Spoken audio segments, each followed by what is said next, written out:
Hey folks, Dr. Groovy, Scott Grove, GroovyMusicLessons.com. Gotta just simply replace a nut on this axe. So, hey, I'll just turn it on since people ask me to just turn it on whenever I'm working on anything. So as you can see, that one's been funkified there on the E and B string. So, yeah, I actually changed strings and stuff on it when I got it, and I was applying the pink stuff and ripping off the pick guard and all that stuff, but I need a nut. Okay, so I finally went ahead and just ordered one a couple days ago, and the one that's on here, get this thing on in, is more than likely plastic. I brought in a Tusk one. Here, Tusk is actually, and I always have to do this so you guys can see things when it focuses, but Tusk is not plastic really, it's a self-lubricating thing, kind of like myself. That's right, just add water, I'm self-lubricating. I wouldn't need water if I'm self-lubricating. Oh, somebody was asking me, yes, about I get my new Vans every year for the holidays, so Merry Christmas, yeah, to me. So those came in. Groovy to go there. Okay, so yeah, the nut is a common size, the 1 and 11/16. So you just measure it and order it in, and it's already pre-cut, meaning focus. That's what it means. There you go. So it'll be in the ballpark. Now, just to let you know, let me drag some strings off of this other axe I was working on earlier. I'll just pull one off, because this is the beautiful thing. For those of you who don't have, you know, major guitar kits and junk laying around, I use, just because they're always handy, because you just took your strings off your guitar whenever you're doing something, and if you're putting some on, you have some left over. Okay, so this here is just a string right here off of an acoustic I was just working on, and I find out what slot that it's just a little bit bigger than, and it's a wound string. So I know we hate for it to get up here.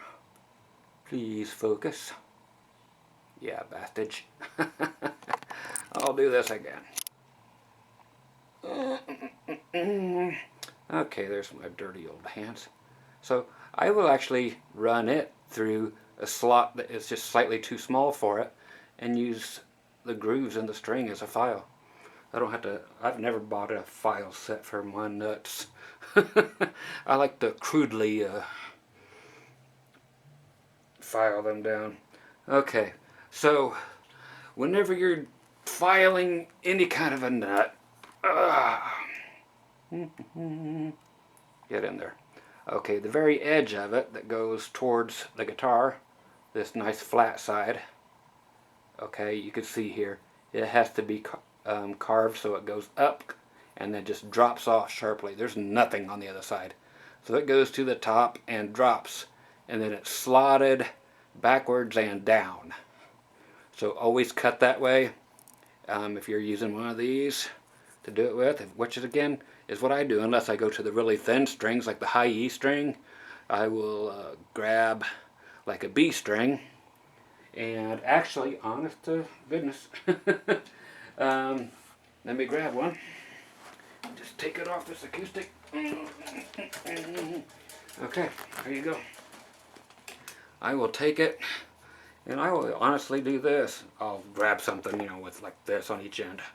But I'll just do this, heat up the string, and just meld it right into place. But I'll use a B string where the E string goes, a G string where the other one goes, and just make it, we're looking for width, you know, in order for them to not get snagged up there, it needs to be wide enough. Depth, of course, for your action. And then just so it won't get bound, again, going wider is what you're looking for, not deeper. So we'll check it all out. Okay, first thing is to get this other nut off. Everything's tuned. Just, I know I could use my little speedy things, get them done. Okay, so I'm just gonna knock this thing off of here and put the other one back on. It's the best way to check what's going on. The only way to really tell what's going on is to have it on there, see what's what. Lift these dudes out, put them over to the side.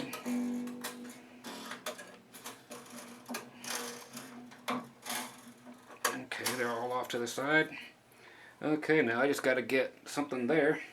So for this stuff, I'll generally use like a paint stirrer or just whatever's around, as long as it'll just grab everything at once. Okay, put it up next to it, rubber mallet, and give her a whack.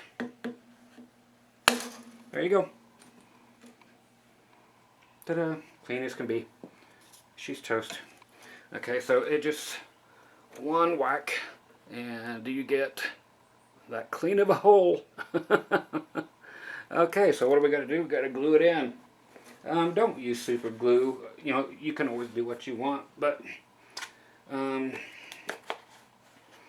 the industrial 8 gallons, no, how much is in here? 1 gallon wood glue is always good.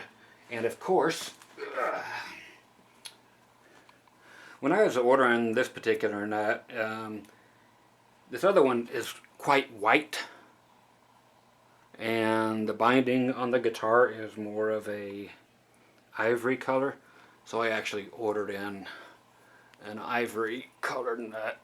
I know you can already see it, but so the one towards you, that one is the one I ordered in, and this is the butchered thing that looks like my teeth used to. Da, da, da. So again, I just got one that was darker to actually match the binding. And it was funny when I was ordering it, because it asked what you wanted it made out of, and I wanted the, you know, tusk stuff, but then it asked for the color, you know, for slight variation, so it'll look like bone for people who prefer bone. So that's what the color was bone instead of ivory. And it must have been asking for right or left-handed guitars on this particular site, which again, just off of eBay. And so it's asking right or left-handed, it's with an R or an L. So it said bone, B-O-N-E-R. R for right, and then bone, B-O-N-E-L, for left-handed. So yeah, we actually had B-O-N-E-R. So I found that humorous. Okay, so this is going to fit right in there where it's supposed to. Hey, because I measured it exactly right before I bought it. And again, the 1 11/16 is what pretty much everything is. Let me see how she looks on the bottom. It's going to go right on in. Okay, so going into here, poke a hole because there is some settling. So I'll just get it on my big skewer. These are actually exactly that, skewers. There you go. For shish kebabs. And I just put a little bit on there. That's all you need. And a little on the bottom. And it's already partly set up anyway. I've had this same gallon jug of glue for about 6 or 7 years. And it doesn't need much. That will probably do it.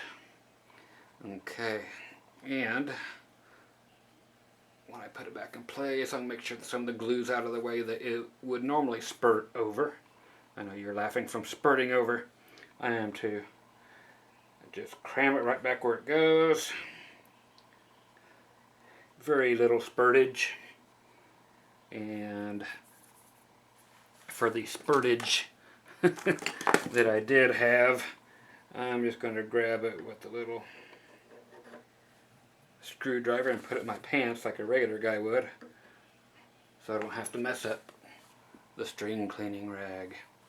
Okay, so it's on there. Now the best way to get her to dry and be in the right place is to have the strings on there. Nothing else will hold it in place better. Okay, so just put them on in there. It ain't gonna matter if it slides around because it ain't dry yet. So put them in and let's get it actually tightened up and see what they do. Let me find something that has been tuned recently. I don't care.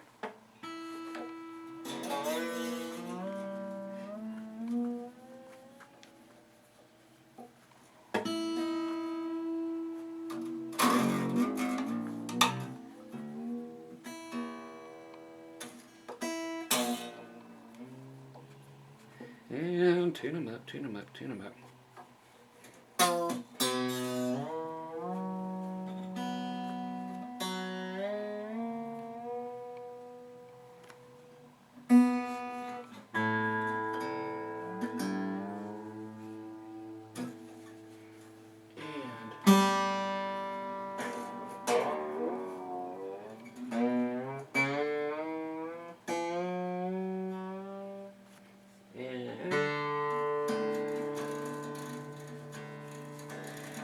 We're almost there.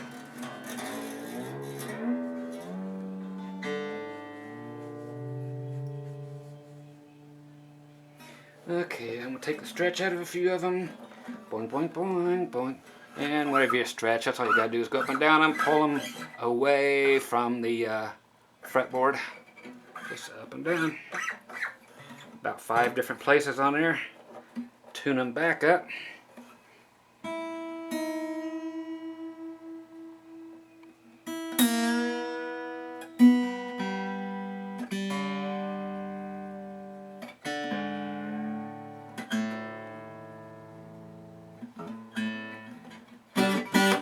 Okay, so, and then we would do it again. But I'm going to look at my action right here after that's already been put on.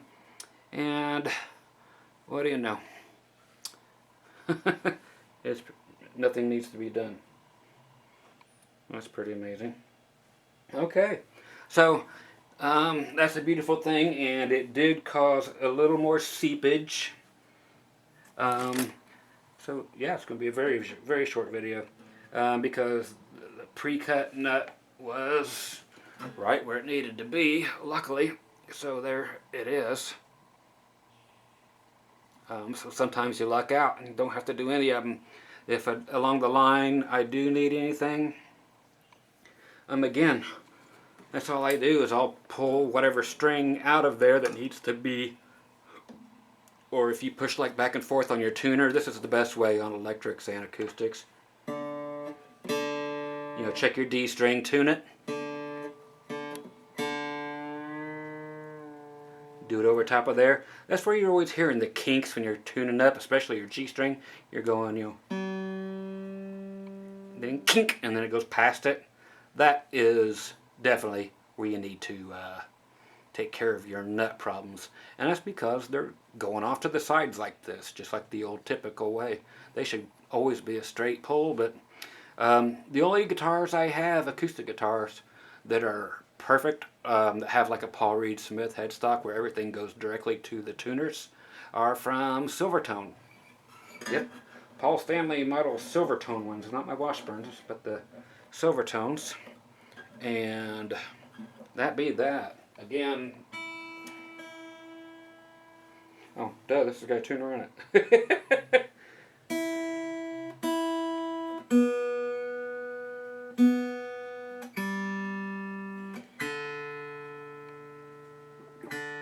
Tell you what, Scotty, pretty flipping close.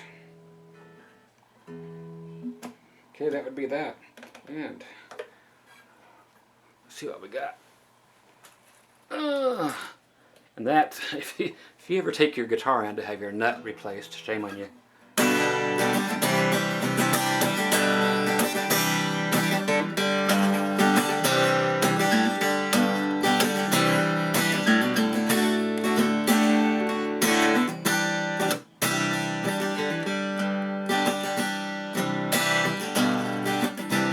Okay, so there you go.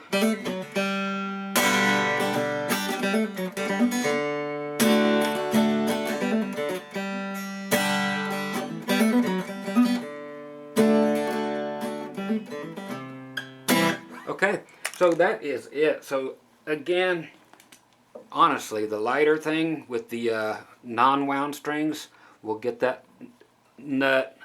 Don't let the string get melted in there, but it will melt it enough that you don't have to drag a extremely large string through there. It just melts it right away. You don't need nut files.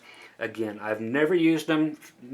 You know, I'm sure there's a need for them, but I've never had a need in 3,000 guitars. I know I keep saying the number of guitars I've had, but it has to have some kind of validity to it.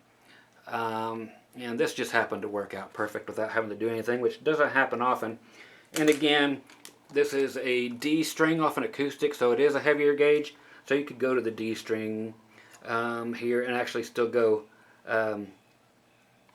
down in the back, okay, but never up all the way up to the top. But if you do, go straight across at the top.